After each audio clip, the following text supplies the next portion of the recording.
Good evening, everyone. This is What Does the Bible Really Say? Global Bible Reading with Angel and Joseph BRACCO. Today is December 28th, 2023, and my name's Angel. Number one, original OG of the Misfit Army Disciples and founder of Oneblood Breadbox Ministry and the Misfit Army Disciples. Our mission statement is to seek and save the lost, protect the weak and those who are unable to protect themselves, and plant seeds by spreading the gospel of Jesus Christ. This is the What Does the Bible Really Say Global Bible Reading. We are on part 84, chapter 13 and 14 of the book of Deuteronomy, using the NIV version coming from Bullhead City, Arizona.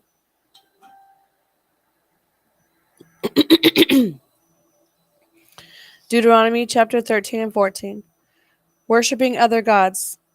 If a prophet or one who foretells by dreams appears among you and announces to you a sign or wonder, and if the sign or wonder spoken of takes place, and the prophet says, "Let us follow other gods, gods you have not known, and let us worship them," you must not listen to the words of that prophet or dreamer. The Lord your God is testing you to find out whether you love him with all your heart and with all your soul. It is the Lord your God you must follow, and him you must revere. Keep his commands and obey him. Serve him and hold fast to him. That prophet or dreamer must be put to death for enticing rebellion against the Lord your God, who brought you out of Egypt and redeemed you from the land of slavery. That prophet or dreamer tried to turn you from the way the Lord your God commanded you to follow. You must purge the evil from among you. If your very own brother, or your son or daughter, or the wife you love, or your closest friend secretly entices you, saying, "Let us go and worship other gods, gods that neither you nor your ancestors have known, gods of the people around you, whether near or far, from one end of the land to the other," do not yield to them or listen to them. Show them no pity. Do not spare them or shield them. You must certainly put them to death. Your hand must be the first in putting them to death, and then the hands of all the people. Stone them to death, because they tried to turn you away from the Lord your God, who brought you out of Egypt, out of the land of slavery. Then all Israel will hear and be afraid, and no one among you will do such an evil thing again. If you hear it said about one of the towns of the Lord your God is giving you to live in, that troublemakers have arisen among you, and you have led the people of their town astray, saying, "Let us go and worship other gods, gods you have not known," then you must inquire, probe, and investigate it thoroughly. And if it is true, and it has been proved that this detestable thing has been done among you, you must certainly put to the sword all who live in that town. You must destroy it completely, both its people and its livestock. You are to gather all the plunder of the town into the middle of the public square and completely burn the town and all its plunder as a whole burnt offering to the Lord your God. That town is to remain a ruin forever, never to be rebuilt, and none of the condemned things are to be found in your hands. Then the Lord will turn from his fierce anger, will show you mercy, and will have compassion on you. He will increase your numbers, as he promised on oath to your ancestors, because you obeyed the Lord. Because you obey the Lord your God by keeping all his commands that I am giving you today, and doing what is right in his eyes. Clean and unclean food. You are the children of the Lord your God. Do not cut yourselves or shave the front of your heads for the dead, for you are the people holy to your Lord your God. Out of the all of the out of all the peoples on the face of the earth, the Lord has chosen you to be his treasured possession. Do not eat any detestable thing.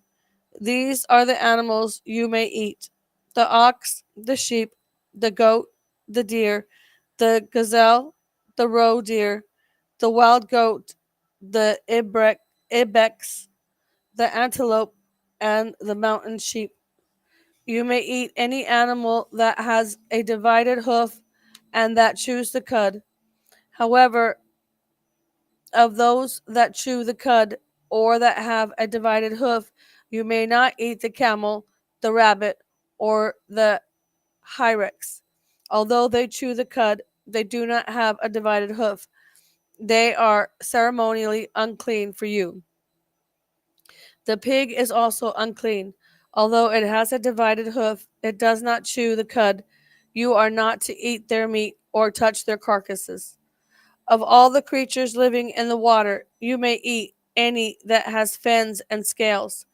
But anything that does not have fins and scales, you may not eat, for it is unclean.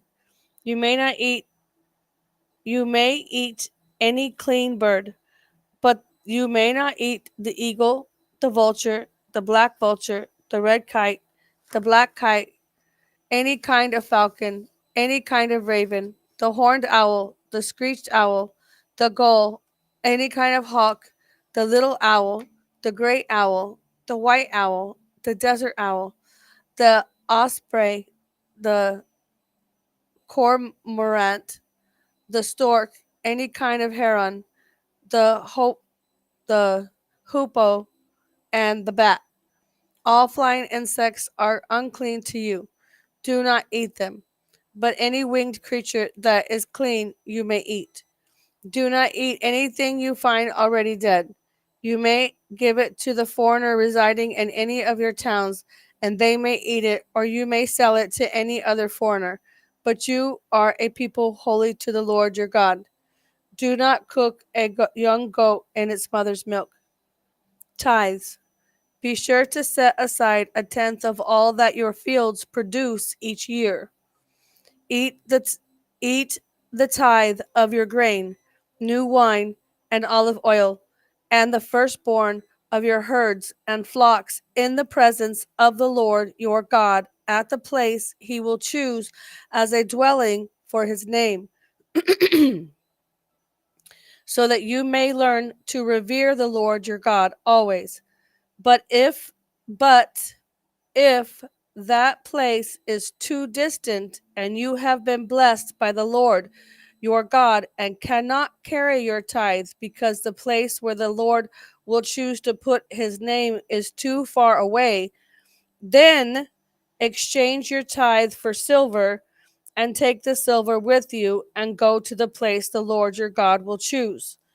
Use the silver to buy whatever you like: cattle, sheep, wine, or other fermented drink, or anything you wish. Then you and your household shall eat there in the presence of the Lord your God and rejoice. And do not neglect the Levites living in your towns, for they have no allotment or inheritance of their own. At the end of every 3 years, bring all the tithes of that year's produce and store it in your towns, so that the Levites, who have no allotment or inheritance of their own, and the foreigners, the fatherless, and the widows who live in your towns may come and eat and be satisfied, and so that the Lord your God may bless you and all the work of your hands. Deuteronomy chapter 15 and 16, to be continued. To be continued. And this was what does the Bible really say? Global Bible reading. This was part 80 84, Deuteronomy chapter 13 and 14. NIV, coming from Bullhead City, Arizona. And that's all I got. Peace out, yo. Angel Tsunami out.